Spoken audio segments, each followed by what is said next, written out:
Welcome to the Muscle Expert Podcast with Ben Pakulski, one of the world's top professional bodybuilders, an expert on human performance and mindset mastery. Ben dives deep to deliver the strategies of the top experts to upgrade your body, mind, muscle, strength, performance, biochemistry, and how to become the upgraded modern man. Join us on benpakulski.com to learn the cutting-edge techniques to take control of your body, your brain, and create your greatest life. Hey guys, I interrupt this podcast to bring you a special announcement from me and the MI40 Nation. So for the last year, I've been working on something that's going to change the fitness industry. So everyone that's listening to this podcast exercises, everybody works out, but typically we learn from the people on YouTube, the people who we most admire and most want to be like. And that's a massive mistake that's limiting your progress, limiting your ability to build muscle. What you need to do is you need to learn how to train for your body type. And I've just released something called Hypertrophy Execution Mastery. So basically, I'm going to give you everything I've learned over the last 20 years to optimize execution for your body, and some simple concepts that you can take away and apply to every single exercise you do to not only make it fit your body, but make it maximally effective for your body. Because we don't want to just be training. We want to be getting the most out of our training. I attach to getting the most out of the least. I don't want to be in the gym for 2 hours anymore. I want to be in there for 40 minutes. I want to crush it. I want to go home with the maximum amount of results and maximum amount of response and an S on my chest, knowing that I got the job done that I set out to achieve. So if you guys want to check this out, it's going to revolutionize the way you work out. Hypertrophymastery.com. You're going to absolutely love it, and I appreciate your support. Enjoy the rest of the podcast. Man, so the hardest thing that I'm going through, and I want you guys to talk about this, both of you guys, is changing your paradigm around food. Because, you know, for a long time, you guys are both attached. I want to be big, I want to be strong, I just want to consume. How did you manage dealing with like changing the paradigm from that, culture and focus of consumption to focus on? I could talk for myself. For me, it was all education. Mm-hmm. So I thought that like if you didn't lift weights for one day, you're going to lose muscle. If you fast for one day, you're going to lose muscle. You know, if you don't eat, you're going to lose muscle. I learned all these things that you can actually go a pretty long time without eating food. Right. And I was in a mindset of a bodybuilder, but I never trained like a bodybuilder. I still had to eat every 2 hours for whatever reason, because I wanted to keep my muscle. And I heard if you're hungry, you're burning muscle. So then you don't want to burn muscle. That would be a terrible thing. Had it really burned into our head that you needed to eat every couple hours. You need to eat every couple hours. You need to get protein every couple hours, all these things. And all these things were actually to my detriment. Like all the things that we learned about bodybuilding, eating 6 times a day, like every single thing that we learned about bodybuilding is actually not true in the world of like ketogenic dieting and stuff. Anywhere. It's just bullshit. And it's like just made up. And you start realizing like a lot of these things are just made up. We don't need to eat 6 times a day. We don't need to do all these things. Some of them may be optimal for bodybuilding, right? But we don't need to do all those things. And by subtracting some of those things, for me it was all subtraction. Like what I kept taking things away.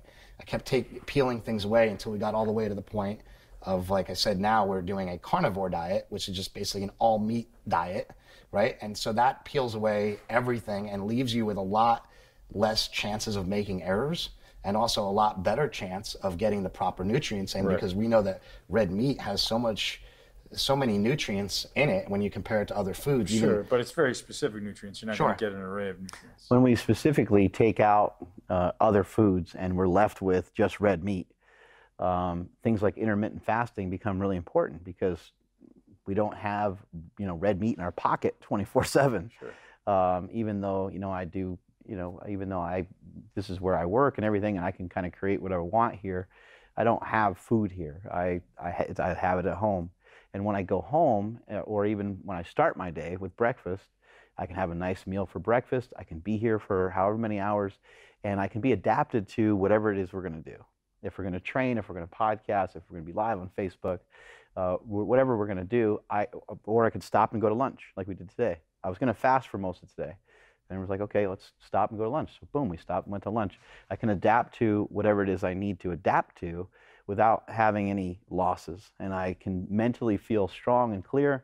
I know that I'm going to eat meat at some point. So starving it off for a while is hard and it's difficult. But the more that you do that, the more often that you do that, you're building these habits. These habits start to get ingrained into your system, and they ultimately become part of your character. You know, the question you got to ask yourself are your desires, are the things that are sexy and attractive to you, are they stronger than you are? That's what people really need to ask themselves. You need to check yourself. You know, you need to, are they, you know, is seeing that girl's ass more attractive to you than what you have at home with your wife? Right. You know what I mean? Like, it's like, come on, man, get a hold of yourself, get a grip of yourself. Yes, that is attractive. We can all agree on it. We can all sweat it. We can all be like, holy shit, did you see so-and-so? And hopefully that's the end of it if you're with somebody else. And same thing with your food. It's no different with the food. You're gonna have to smell it. You're gonna have to see it. You're gonna have to be around it, and you're gonna have to figure out a way to abstain from it. I thought I was never gonna be able to get out of, like I was telling you at lunch before, being out of like being addicted to certain foods, but getting over an addiction to drugs, I think, and learning about sobriety allowed me to bring sobriety and the whole method of sobriety and the 12 steps into eating. And so that's sort of what I did, and that was just a huge thing. I used like basically AA for my diet. Right. So it was like the first problem, you know, the first step of AA is admitting you have a problem. Well, I'm too fat. I'm addicted to food. That was my first step. You know, my second step was believing that I could overcome it, like believing I'm stronger than the Sour Patch Kids that I want to eat at the movie. You know, and that was actually like, that's a huge deal. Conquering Diet Coke for me was like a huge deal. And I know it might sound stupid for some people, but it was a huge hurdle. You know, I drank Diet Coke with every single meal. And so to switch to water was like a giant step. And if you can just make that giant step, like to me, I'm so proud of that I don't drink Diet Coke anymore, really. It's like, it sounds stupid, but I'm proud of it. You can exercise your willpower. You can make your willpower stronger. Absolutely. And we all have our weaknesses. There's things that you're not doing. There's things that I'm not doing. There's things that he's not doing. You mentioned meditation to us. That's something that he and I are going to implement right away. Some of the tricks you showed us over here, you know, with lifting, we're going to implement some of these things right away. But your willpower can be trained on a daily basis. And for me, I don't really understand how to train it any other way than to come inside the gym and to work out. It can also be trained, though, through your willpower in your everyday life when it comes to nutrition, when it comes to relationships. And you can really start to build. I call it putting up points on the scoreboard. You can really start to put a lot of fucking points up on the scoreboard, and you can really, at the end of the day, have something to show for it. A lot of people have set all these goals, and they have these hopes and these dreams that are like underground. They're like dormant, and they never get a chance for those hopes and dreams to really be seen. They don't act on these things. It takes a long time to be able to be strong enough to have some of these things come to fruition. What's the greatest struggle you're facing right now with your diet? Is there still any struggles, or do you think you've had a complete handle on it? I feel like I have a lot of control. That was a word that you used a lot on the podcast today. I feel like I have a lot of control over the nutrition. I would say if there's anything that's difficult about it, trying to figure out my electrolyte balance, trying to figure out sometimes if I'm training really hard, I may cramp up. I can lose 7 or 8 pounds of water in a day, which... How much water are you drinking? I drink a lot. I don't measure it, but I feel like I'm drinking a good amount of water. I feel like I'm intaking quite a bit of salt, but it is a flaw of a ketogenic diet, and it can be a flaw of I'm not taking in carbohydrates. The carbohydrates can help hydrate your body. It can help get nutrients into your system, and so those are some things. There's some small tweaks where it's like, well, if I just had some spinach has potassium in it. It also has fiber in it. If I just had some potatoes or banana, or like if I just implemented a couple of these things, maybe even though that's not my ideal idea of the diet at the moment, maybe I should shift into some of those things. I have to be accepting of, maybe some of these other ideas and concepts would be a good idea to shift into. And that's where I feel I'm at right now. I'm starting to implement eating an orange. I'm starting to implement some sweet potato. I'm starting to implement some of these things. And it's more like I'm having them when I want to, and also utilizing them almost as a supplement. on a training day, kind of like you were pointing out earlier, rather than like, oh my God, I need a sweet potato, or oh my God, I need carbs. It's not like I don't feel like I'm dying for it. I don't feel like I need it. I feel like, you know what, it'd be a really wise decision if I can stay ahead of my training and stay ahead of my recovery. And so therefore, I'm going to have the sweet potato. I view the same thing with your sleep. I feel that in order to get ahead every single day, people need to get to bed earlier. I think people are like, oh yeah, I go to bed at 10. It's like, do you really? Right. You're going to bed at 10:30. You're on your phone from 10:30 to 11. You don't fall asleep until 11:30. And you're trying to wake up at 6 and you're trying to be productive and you're wondering why you're tired. For me, I start looking at that clock after dinner and I'm like, oh, 6:30, it's 7. I'm like, I better plan this shit out. I need to, I need to take a shower, or I need to go in the hot tub, or whatever the things are, whatever your ritual is at night. You need to get yourself to bed early enough so you can get ahead the next day. I think it's interesting just like looking at you, because you're very successful, but you don't work like 20 hours a day. Like you're not like you're not like what Ben says, like killing yourself with stress really either. Like you are getting to bed at a reasonable hour, which I think is really interesting. My version of work is almost a little bit like your version of meditation in a way. It's not as clear and concise as meditation, because it's not as free from like absolutely nothing. There's a lot more noise going on. But in some way, it is my way to communicate with myself. And I refer to it as dicking around. And I think that the more time I have dicking around, the more time I have to myself, the more creative I can be with the business, and the more I can put into this place. So now you guys have interviewed all these experts on ketogenic dieting. What do you think the limitations are with ketogenic dieting?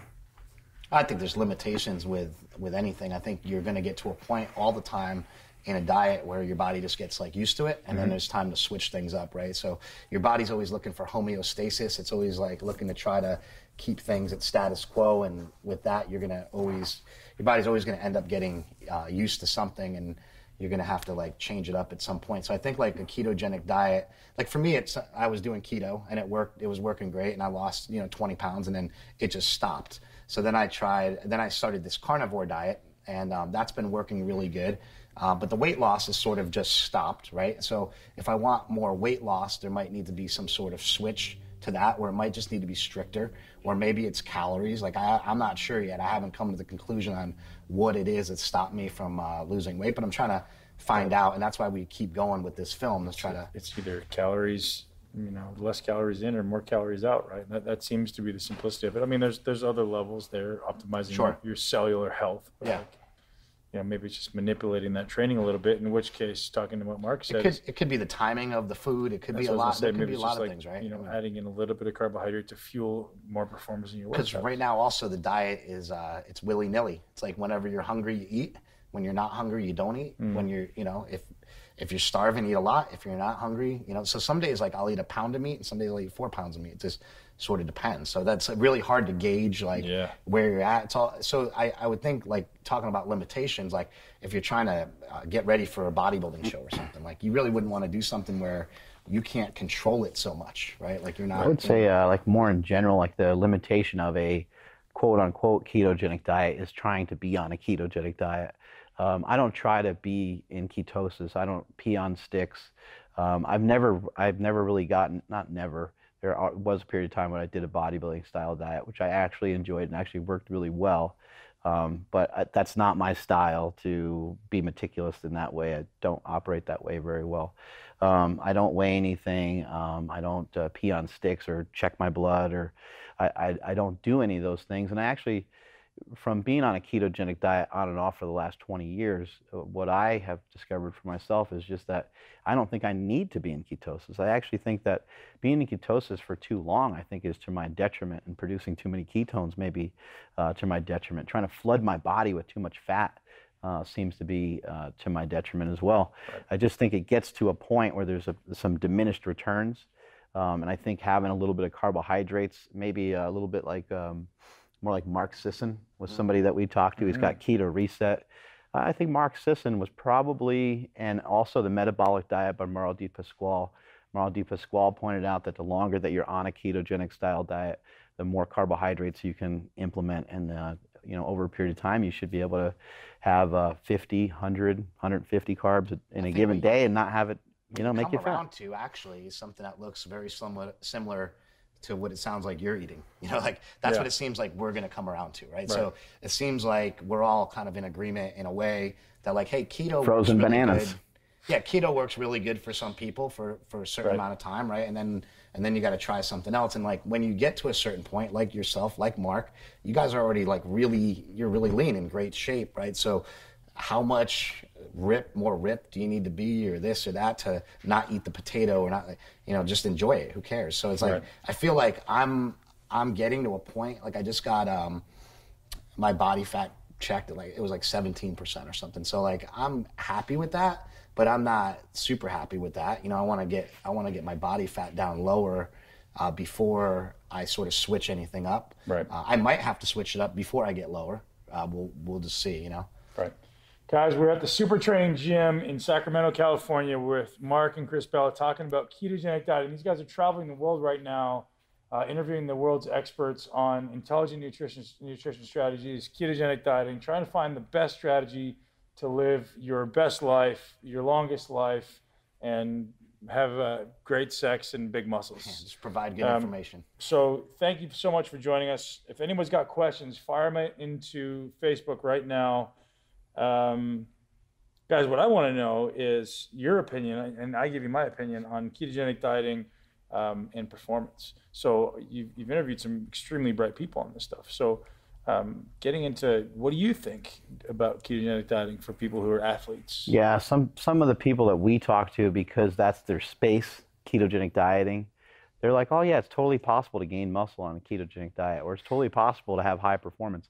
And I'm not going to argue that it's not possible. So let's define a ketogenic diet from their perspective. Is it still a low protein, high fat? Because that's ultimately what it should be. Right? Yeah, moderate protein, high fat diet. I think, by definition, you're talking about being able to produce a certain amount of ketones, 0.5 millimolars or whatever the fuck it is, But from my perspective, in talking to some of these guys, I kind of think they're full of shit in some way, because like what's the purpose?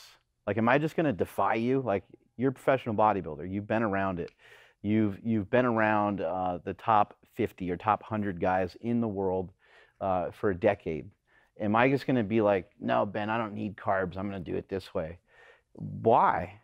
What's the reason? Like, now if I have some sort of health condition where I do need to not eat carbohydrates, then maybe that does make some sense. But it doesn't make sense for you to completely defy what everybody else has already seen and everybody already knows. If you're trying to be a top sprinter in the world, you're trying to be a top powerlifter in the world, most of these guys are not on the platform holding up a gold medal on a ketogenic style diet.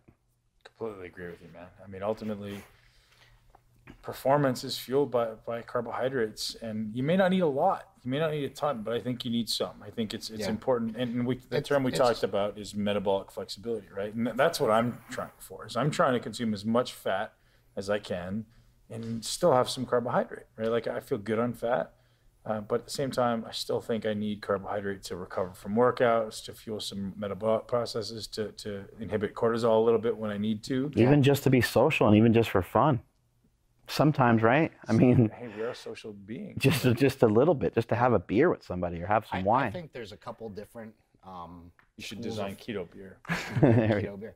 There's a couple different schools of thought. Like, I actually was on Lance Armstrong's podcast, and then after we were talking about ketosis for a long time, and he was really curious about it, because he's like, we've done a lot of studies about ketosis, and it seems like a lot of people are going towards that, as far as like they want to look into it for research, and some of the top guys in endurance sports are utilizing it. But like Mark said, we haven't seen a massive amount. We haven't seen the majority of people using a ketogenic diet for sports performance. So why switch over to that until we've seen it be dominant for that? We may see that in the coming years. We may find out that we've been doing it all wrong all along or whatever.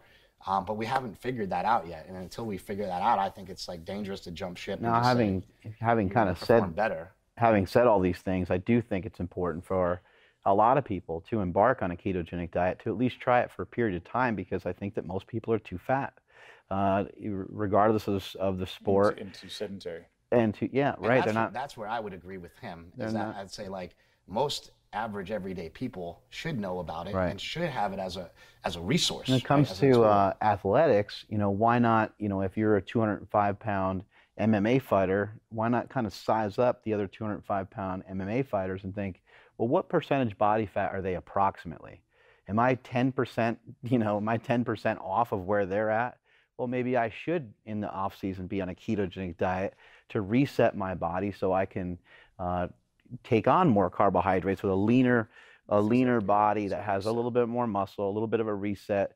And in MMA, typically what we see, it's detrimental to be, quote unquote, too lean. Every once in a while, there'll be somebody that comes along that's, 5, 6, 7%. Be keto too. If you talk to someone like Absolutely, Rob Wolf, it doesn't probably. Rob Wolf says when I do jujitsu hard, I feel like I need carbs those days. It probably doesn't days, make a lot of sense. I'm good without it. Right. Like you. And other days I'm good without it. Some days I need it. And then you also, kind of subjectively go, well, these people who say you can perform hard on these ketogenic diets, what is their definition of performing hard? Because exactly. Not, so that's where the difference is, I think, between what I'm doing and what you guys are doing. Because right.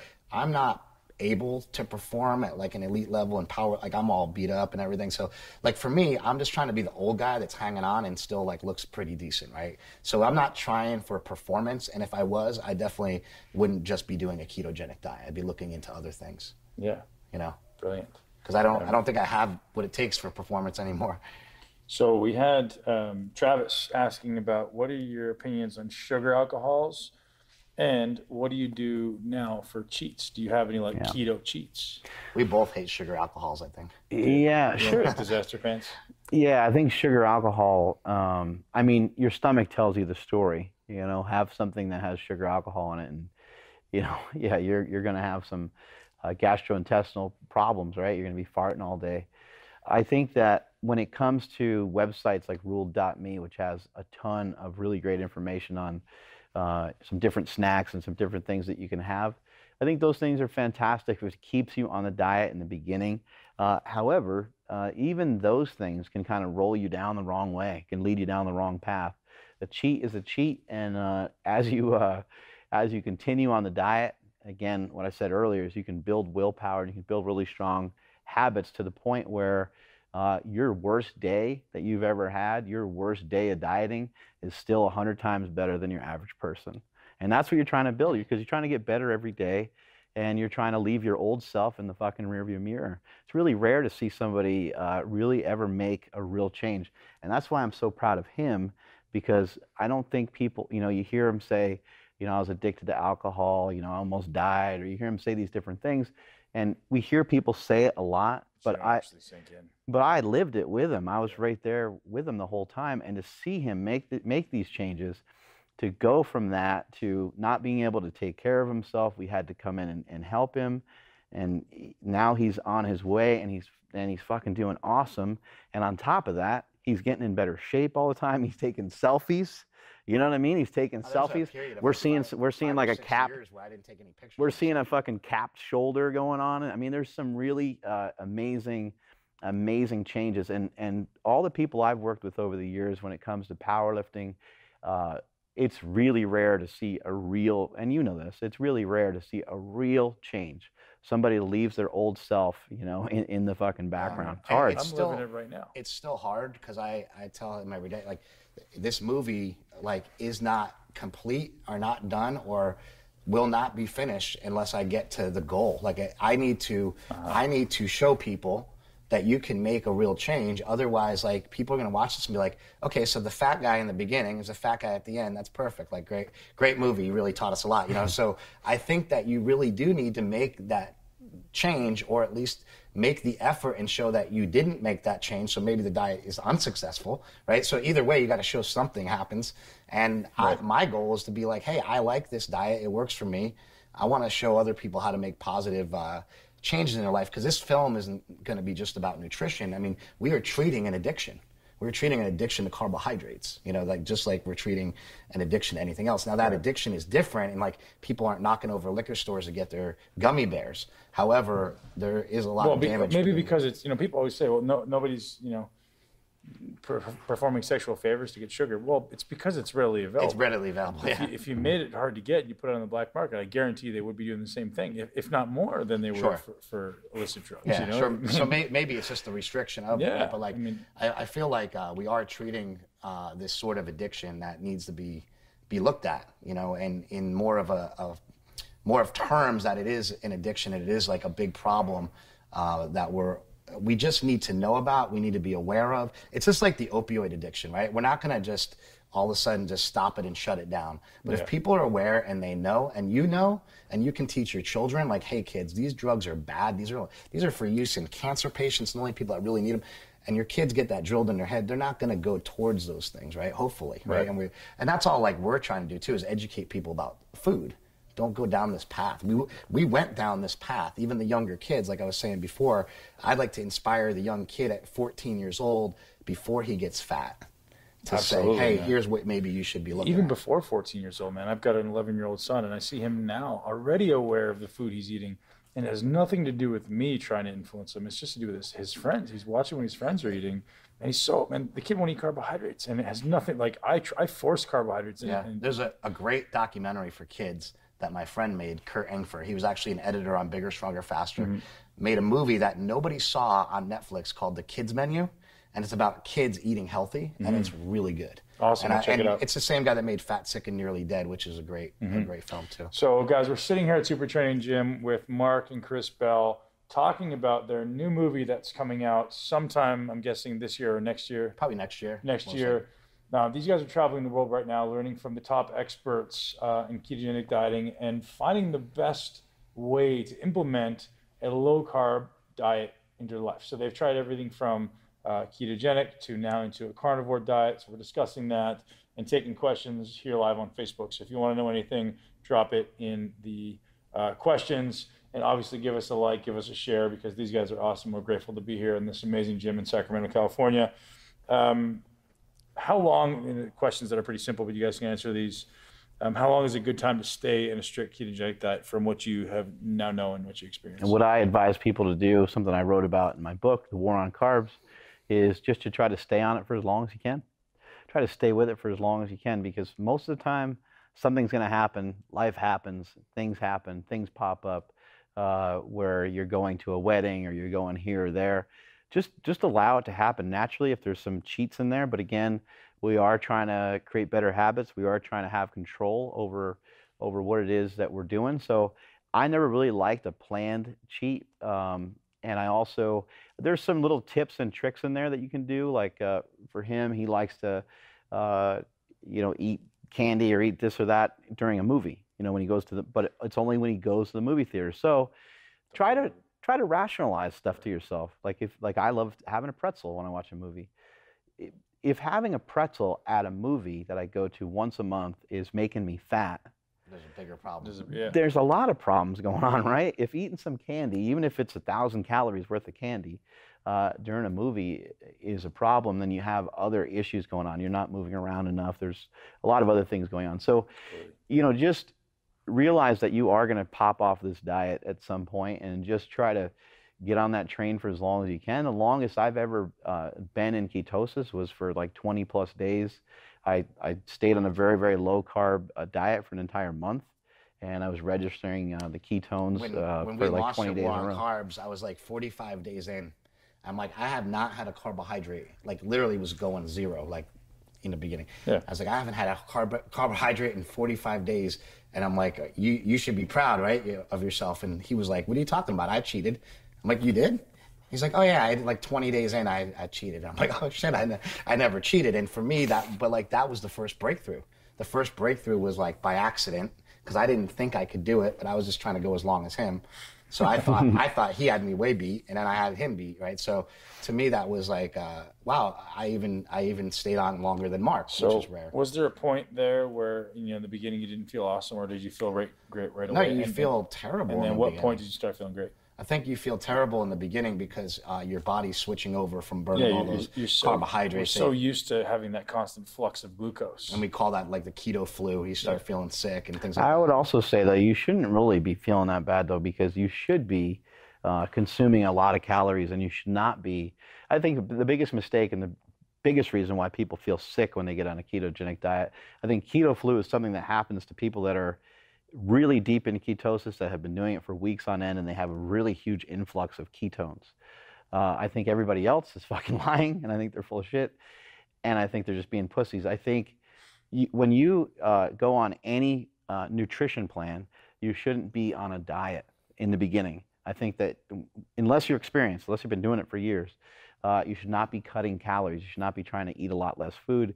Get used to the food first. I think what you're saying makes all the difference in the world. Because when I first started last time, I felt terrible. When I started this time, I took that philosophy, and I was like loading up. I just ate a ton of food in the beginning. You're hungry, stuff your face with some bacon. I stuffed my face with bacon all day in the beginning. Eat some cheese. Eat some eggs. Eat some things that are savory. Trying to go for the better quality stuff, whatever the best quality I could get my hands on, whatever, and I just ate a lot, and I think that was really important. I think I don't know if you sit somebody down with a lot of steak or something and say, hey, eat this, they're not gonna get through nearly as much as they think they are. Nobody's as hungry as they think they are when they're eating the right foods. Right. Yeah, people are just making comments about the keto flu. Do you take any protein? Well, the other part of the keto flu is electrolytes. Electrolytes. So you need a lot of water. You need to add salt to your foods. Not enough sodium. A big thing we learned from Stan Efferding, working with Stan. Stan basically just came in here, listened to what our diet was, and told us we probably had to add a lot more salt in because of performance. So true. Yep. And it actually it really improved my performance overall. Like I have salt in the gym. It's in this gym, and I grab hold of it and I dump it in my water during training. I started doing some of the stuff even just by, and I don't know if it's because of supplementing with salt or whatever, but I just started to get back into the powerlifting movements, and because of this diet, and one of the things that I know is because it's not because of salt, but it's because of losing weight, is I'm actually able to get in better positions, get into better leverages, do deadlifts, like I was talking to you about, being able to do deadlifts and trap bar deadlifts now and stuff that I wasn't able to do for a long time because I just weigh less and get to the bar better, Yeah, when people when they first start to diet too, they're just not eating enough food, and I think something that I've done, and I think something that you've done, is at night when you're hungry and you get those cravings, make something savory for yourself. Make a big omelet with bacon, cheese, eggs, things like that. You're not going to end up with keto flu if you're eating enough calories, in my opinion. Not to plug a product, but he actually has a product called Keto Pro, which is a ketogenic protein shake, which is the most awesome thing to drink when you're... It's a fat and protein combination. Yeah, it's a fat protein, but if you want hot chocolate, I just mix that with 1 scoop of that with hot chocolate. Right. And so what I used to do was take, I would take 2 scoops of protein and throw it in. Now I just use 1 scoop of protein because we're on a keto diet. We use a little bit less protein. It feeds that sweet tooth that you have and just kills it. Okay, so we're here at the Super Training Gym in Sacramento. Mark, show them this thing. So I got to try this today for the first time. If you guys haven't tried a Sling Shot, this is my baby. This is what built the gym that we're sitting in, and the the nice cars and the fancy slinger mansion that I live in and everything else. This thing has been a real blessing to me. So the Sling Shot, this is a supportive upper body device for bench press, push-ups, and dips, and I invented it out of necessity because I tore my tricep, I tore my pec, I tore shit in my shoulder a bunch of times, and one of the times I tore my pec, I was training for a meet. I was kicking ass in squats, I was kicking ass in deadlifts, everything was feeling really good. And I was like, you know what, fuck, I still want to, even though I slightly tore my pec, I still want to compete. I was just sitting in the gym one day by myself, and I had a bench shirt on. A bench shirt is really, really supportive. They're expensive, they're hard to get on. And at the time, it was a huge part of powerlifting, geared powerlifting, where you'd wear squat suits and bench shirts and things like that. It allows you to lift more weight. They initially started out as things that were just supportive, but over a period of time, the companies made them more and more restrictive. So in a bench shirt, when you go to take the weight down, if you had 225 pounds on or 300 pounds on, you wouldn't even be able to get the weight to touch your chest because the thing's so restrictive. So I'm in the gym one day, I just tore my pec, and I have a bench shirt on, but I had one that was way too big for me. It was for one of our other athletes that weighed 500 pounds. And I was like, you know what, I think if I put this on, I think I can still train. I think I can still go do the meet. And I think I can at least, get a PR squat. When you're competing, you're not thinking straight, you know, you're a lunatic. And so I went to this. I trained and messed around with this bench shirt for a while, and I was able to bench with no pain. I was like, holy shit, this is great. Then I was just sitting in the gym by myself one day, and I was like, man, you know, this bench shirt thing's kind of cool, but it looks weird. It costs a lot of money. It hurts. Like Takes three people to put it on. It's painful to wear it. It's too restrictive. And I was like, I wonder, you know, all those older guys in the gym that would always come up to me and be like, hey man, yeah, I love lifting the way you're lifting now. I'm inspired by it. That's really cool. I see you in here all the time. And I used to press 315 and 405. You'd run into all these old timers, and it just popped in my head one day. I was like, man, what if I could make something that's like this bench shirt that could help some of those guys that are always talking about how they tore this and they tore that and they can't do what they love doing anymore. And so I just started, you know, kind of tinkering around with a bunch of different ideas. Had the idea for a few years. I went to a few different companies. Those companies told me it was a bad idea over and over and over again, to the point where I was like, yeah, they're right. Probably is a pretty bad idea. These guys don't have any faith in it, and I started to lose some faith in it as well. I remember your wife was even like, well, do people really want to bench press that bad? You know? Yeah, and you know, for us, you know, growing up as kids, we always knew that lifting was going to be the answer. I don't know why. We were just so blinded by it that we were just like, this is going to be the fucking answer. We don't even understand why, but it will be at some point. Everybody will find out soon enough. Everybody will see. And yeah, I mean, the wifey, she wanted me to get like a regular job at one point. It just, sometimes the only person that's going to be able to figure shit out for yourself is yourself, yeah. You know, and that's, you know, I went to some different people and I went to some friends. I just kept kind of racking my brain. I'm like, why can't I figure this out? I know what I want to make. How do I make it? And ultimately, when I just looked at myself and said, you know what, you have to make it yourself. You got to figure out a way to make it yourself. That was a real turning point. But, you know, just when I was about to give up on myself, our brother passed away. And, you know, obviously that was, you know, a huge thing that happened to our family, dropped a huge bomb on our family, and, you know, still hard to recover from. I still think about him every day. It's brutal, you know. It kind of came out of nowhere too. So yeah, losing his sibling. I mean, he was always a loose cannon. We always knew shit was going to go down with him in some way. In rehab, and he was sober. Yeah, he was 62 days sober when he died. So that was weird for us too, because we were just used to him always being. And other people are going to be able to relate to this that had somebody pass away or have had something tragic happen in their life. Went to bed one night and had a dream, and I was just kind of tossing and turning, and it was almost like he was there in the dream, and it literally seemed like he whispered in my ear and said, think.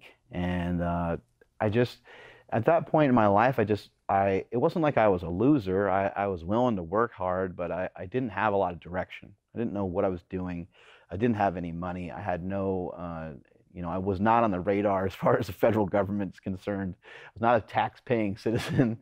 I didn't have any income to even, you know, register or anything like that. So it just, you know, that day made me kind of just wake up, and you know, it wasn't like you cut to a Rocky montage of me sewing this thing together myself, but it did motivate the fuck out of me, and it made me kind of realize, you know what, life is short, man. And if you know, our brother's goal, you know, and he says it in the movie, he felt that he had something inside that he wants to share with the world. And I feel like that's why he and I are still here. That's why we're doing this movie. That's why I invented this thing.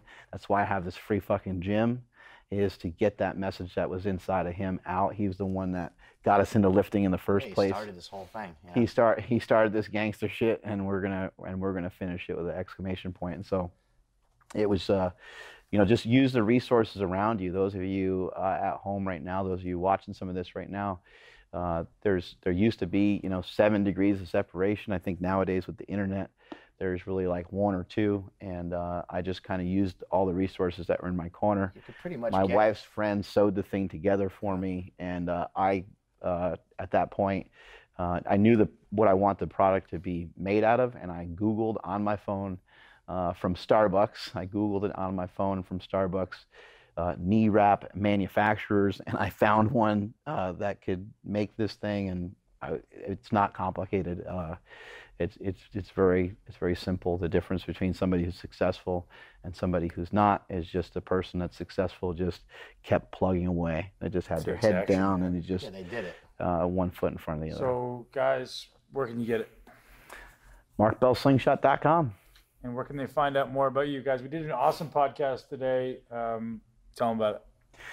Podcast was great. It's great having Ben here. I was giving Ben shit on his way out here. He was like, I can't get directly to Sacramento. And I was like, don't worry about it, dude. You and I are a lot alike. And when we meet in person, you're going to see we share a lot of the same thoughts. Just get here. And some of this, I've been with a big ass smile on my face, been watching a lot of stuff that he's been pumping out lately because he's talking about mind-muscle connection. He's retired, and I'm retired from my sport as well. And so we're almost like in this reformed period where we're out preaching the gospel to everybody and showing people the way that it is. But I do believe in a mind, body, spirit connection when you're going through this process of lifting and trying to make yourself feel better. So hopefully you guys are enjoying a lot of that. And it was just a ton of fun to have you here. It was great. Boys, thank you very much, guys. And that's it for today, guys. Thank you so much for tuning in. Don't forget to check them out all over social media, and we'll be sharing this. Have a great day. That's a wrap. How's my front double bicep?